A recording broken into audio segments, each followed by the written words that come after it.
You're sitting there, minding your own business, maybe listening to a song, maybe watching a movie, maybe just standing outside on a cool morning, and suddenly it happens. That prickling wave up your arms, the hair on the back of your neck stands up. Your skin tightens into these tiny little bumps for absolutely no reason you can point to. Nothing scared you, nothing's cold, and yet your body just did something completely involuntary, completely automatic, and honestly a little bit strange when you actually stop and think about it. Here's the weird part. You have no fur.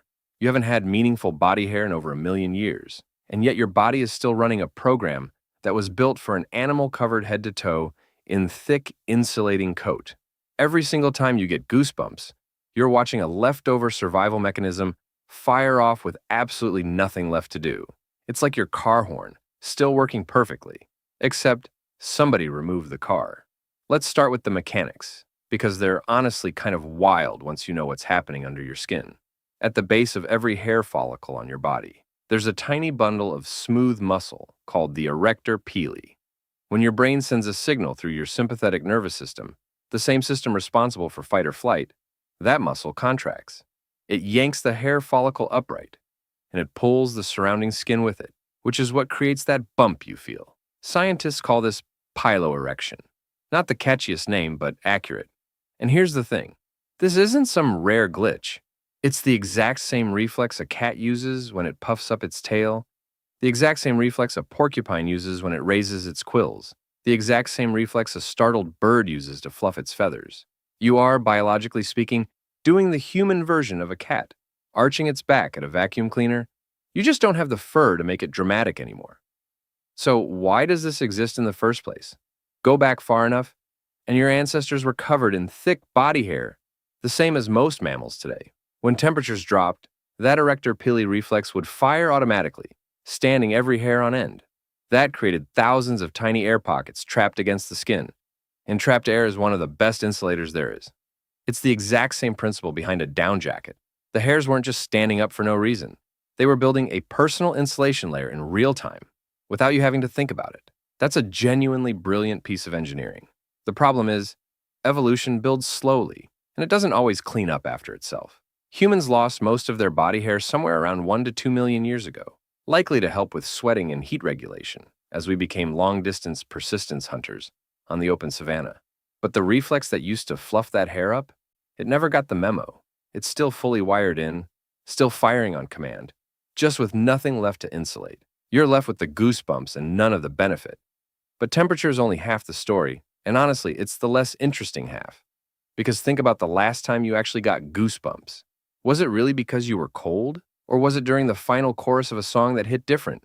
Or during a scene in a movie where everything suddenly clicks into place? Or when someone told a story that gave you chills for reasons that had nothing to do with the temperature in the room? That's the part that gets genuinely fascinating. Emotional goosebumps use the exact same physical mechanism as cold weather goosebumps, but they're triggered by a completely different part of the brain. Researchers have found that intense music, unexpected beauty, awe, even nostalgia, can activate the amygdala, the brain's emotional processing center, which then sends signals down that same sympathetic nervous system pathway straight to your arrector pili muscles. Your body doesn't actually have two separate systems for I'm cold and I'm moved. It's the same ancient circuit, just being hijacked by something completely different. And researchers have a name for this specific kind of chill.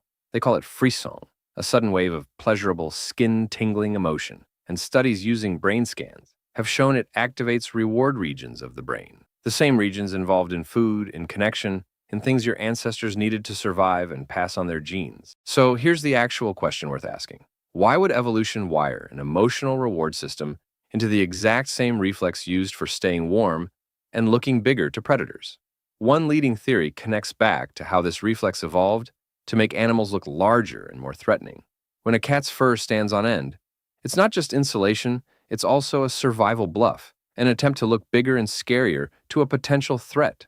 Some researchers believe humans may have inherited a version of this same reflex, tied to social bonding, not predator defense. When you're overwhelmed by music, by a story, by a moment of collective emotion with other people, your body may be running an ancient signal that once meant, "This moment matters.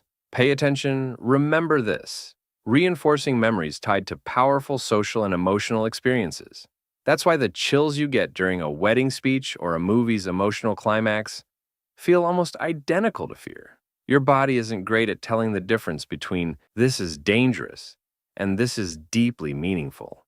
To your nervous system, both just register as intensity. And this is where it gets even stranger, because goosebumps show up in situations that don't fit neatly into either category.